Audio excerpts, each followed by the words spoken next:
Pour ne rater aucune de nos vidéos, n'oubliez pas de vous abonner et d'activer la cloche. Bonjour à toutes et à tous, bienvenue sur Le Média pour une nouvelle édition de votre Flash Info version été. Nous sommes le mercredi 28 août 2024 et vous nous regardez sur le canal 350 de la Freebox sur YouTube ou sur notre site internet, comme d'habitude. Vous êtes plus de 50 000 à avoir signé notre grande pétition pour une répartition plus équitable et plus démocratique des fréquences TNT. Continuez de signer et de partager cette pétition sur tnt.lemediatv.fr. Merci. Continuez à nous soutenir même pendant l'été. Abonnez-vous, faites-nous des dons, devenez sociétaire ou abonné. On ne vit que de votre soutien. Et sans plus attendre, voici le Flash Info du jour signé par la rédaction du Média.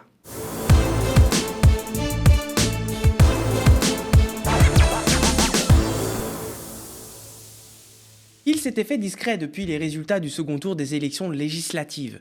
Voilà maintenant que François Hollande fait entendre son avis sur la décision d'Emmanuel Macron de ne pas nommer un gouvernement avec le nouveau Front populaire. Dans un entretien accordé au magazine Le Point, il dénonce ainsi une faute, je cite, constitutionnelle et politique de la part de l'actuel président de la République. Il s'en va aussi dézinguer les positions de certains membres du Parti socialiste.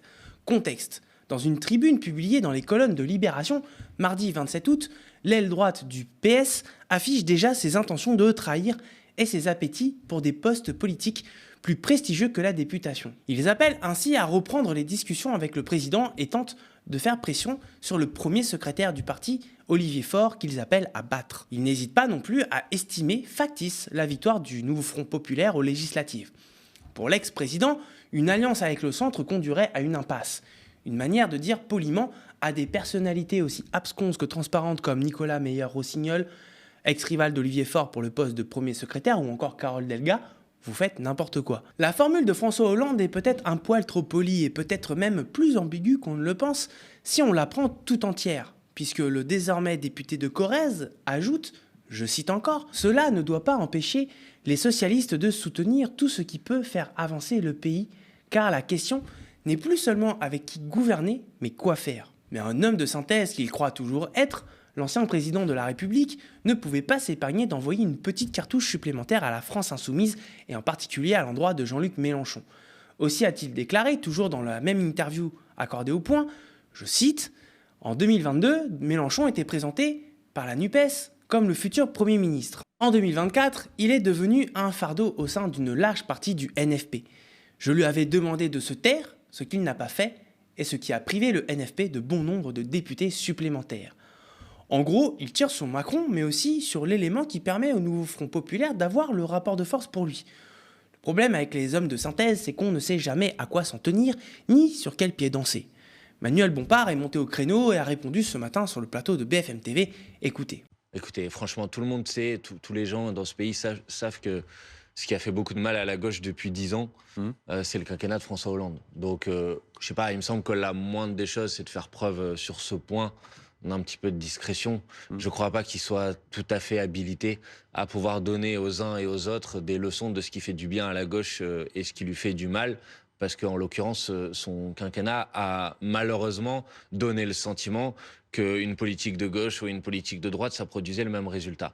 Mais François Hollande, que je n'ai pas l'habitude de citer, ne dit pas que ça. Il dénonce aussi le coup de force antidémocratique d'Emmanuel La faute Macron. institutionnelle d'Emmanuel Macron. Et ça me paraît être ça quand même le plus important, qu'on ne peut pas balayer comme ça d'un revers de la main. C'est un fait d'une extrême gravité. Voilà, sinon rien de nouveau sous le soleil de France, aussi plombant que ses atermoiements politiques. Emmanuel Macron continue dans son coup de force institutionnel et refuse le résultat des élections qu'il a lui-même voulu, trop tenté de jouer la figure du roi qu'il rêve d'être et qui, selon lui, manque tant à la démocratie. Enfin, sa conception de la démocratie. GL Events est un nom qui vous est probablement inconnu, et pourtant c'est une entreprise qui pèse lourd en ces temps de Jeux Olympiques. C'est elle qui a assuré la construction de la majorité des installations temporaires nécessaires aux Jeux organisés par le CIO, le Comité international olympique. C'est le Canard enchaîné qui pointe le problème du doigt dans son édition hebdomadaire parue ce matin, Paris 2024, les affaires en or d'un bon ami de Macron. Au départ, une simple question. Combien le géant de l'événementiel GL Events a-t-il raflé au JO ? Réponse du président de Paris 2024, Thomas Estanguet, on ne communique pas les montants payés à GL Events. Et pour entretenir cette totale opacité, c'est le secret des affaires qui est invoqué. Le Canard rappelle néanmoins que GL Events a remporté la gestion de 70% des installations des JO 2024. Des tribunes éphémères à la climatisation en passant par le réseau électrique et l'éclairage, le grand palais éphémère du Champ de Mars aussi, c'était lui. Avec une réévaluation à 33 millions d'euros sur le budget initial. Jackpot. Problème, aucun appel d'offres n'existe dans le bulletin officiel des annonces de marché public et le PDG de GL Events, un certain Olivier Ginon, s'avère être un proche du président Macron. La transparence des affaires, ce n'est pas leur fort, et encore moins du CIO. En 2001, déjà, Le Monde pointait à un géant opaque et incontrôlable, dénonçant le fait que le comité international ne répondait plus aux critères de transparence exigés d'une organisation internationale de son importance. Depuis, le président du CIO a changé, mais les pratiques semblent identiques. Le procès de Stéphane Plaza, animateur phare de la chaîne M6, est attendu ce mercredi 28 août au tribunal correctionnel de Paris pour répondre à des accusations de violence conjugale portées par 2 de ses anciennes compagnes. Toutefois, l'animateur ne sera pas présent à l'audience, son absence étant justifiée par des raisons de santé mentale. Une décision prise sur recommandation de sa psychologue qui a mis en garde contre un risque de décompensation psychologique en raison de la pression médiatique entourant l'affaire. Les faits reprochés à Stéphane Plaza, qui se seraient déroulés entre 2018 et 2022, concernent des violences physiques et psychologiques. L'une des plaignantes l'accuse de lui avoir luxé et cassé des doigts lors d'une dispute en avril 2022. Une voisine, alors témoin de la scène à l'époque, a notamment confirmé ces accusations. La seconde plaignante, une ancienne candidate de l'émission Recherche appartement ou maison, dénonce des violences psychologiques répétées ainsi que des morsures survenues en 2022. Face à ces accusations, Stéphane Plaza nie fermement toute violence. Ses avocats, maîtres Hélène Plumet et Carlo Alberto Brusa, plaident l'accident pour les blessures et dénoncent une enquête menée uniquement à charge. Les avocats plaident également sur la théorie de l'accident ainsi que de la dyspraxie supposée de l'agent immobilier pour expliquer les événements. Ces derniers ont également prévu de déposer 2 questions prioritaires de constitutionnalité et des exceptions de nullité pour des questions de procédure, ce qui pourrait reporter le procès si le tribunal les accepte. L'enjeu est de taille puisque Plaza encourt une peine pouvant aller jusqu'à 10 ans de prison et 150 000 € d'amende en cas de condamnation. Malgré ces accusations, la chaîne M6 a décidé de maintenir sa collaboration avec l'animateur, estimant que les enquêtes internes n'ont pas révélé d'éléments justifiant une sanction.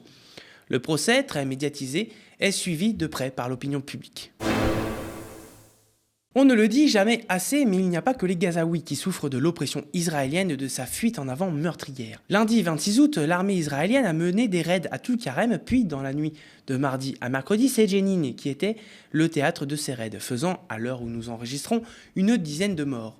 Israël qualifie ces raids d'opérations de contre-terrorisme. Selon le ministre israélien des Affaires étrangères, Israël Katz, je cite, « L'armée opère avec toutes ses forces depuis la nuit dans les camps de réfugiés de Jenin et de Tulkarem pour démanteler les infrastructures terroristes irano-islamistes qui y sont implantées. » Il accuse en outre la République islamique d'Iran de constituer un front terroriste en Judée-Samarie non donné par Israël à la Cisjordanie. Pendant ce temps, la colonisation en Cisjordanie justement s'accélère, et peu importe qu'il s'agisse de sites classés par l'UNESCO. La figure d'extrême droite suprémaciste Bezalel Smotrich a annoncé vouloir, je cite, engager les procédures d'établissement d'une colonie aux portes du village de Batir, qui se trouve en contrebas de la colline du même nom.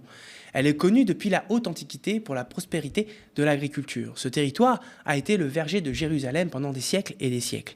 C'est pourquoi ce pays d'oliviers et de pins a été classé au patrimoine mondial de l'UNESCO en 2014. Ce projet de colonie fait quant à lui partie des 5 nouvelles colonies décidées fin juin dernier par le gouvernement de Benyamin Netanyahou en représailles à la reconnaissance unilatérale de l'État de Palestine par l'Espagne, la Norvège, l'Irlande et la Slovénie. En construisant une localité israélienne à cet endroit, Netanyahou et son gouvernement d'extrême droite espèrent instaurer une continuité territoriale juive depuis Jérusalem jusqu'au Gush Etzon, un bloc colonial massif de quelques 100 000 habitants, et faire taire surtout les espoirs de voir naître un jour un État de Palestine.